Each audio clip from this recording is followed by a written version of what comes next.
mẹ chữ năng chữ cây chữ trăng buông ông bác mây tờ phật chi vật cha lỗ cây vì say mà riêng nhé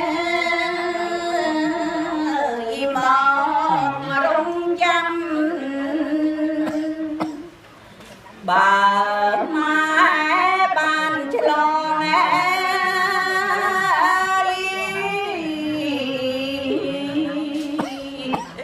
hận việt thông mai đập